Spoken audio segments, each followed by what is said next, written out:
வந்து கோவை சரளா மேடம் தான் வந்து ஆங்கரிங் பண்ணுவாங்கன்னு சொன்னாங்க. பார்த்தா ஹன்சிகா மோத்வானி வந்து ஏண்டா எழுவெடுத்தவனே, சரியா டைஸ உருட்டாம நீ பாட்டுக்கு உருவிட்டு வந்துட்டியே.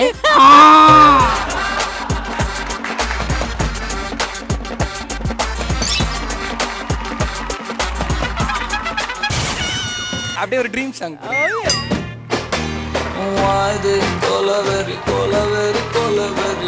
தமிழ் தமிழ் அருமை அருமை.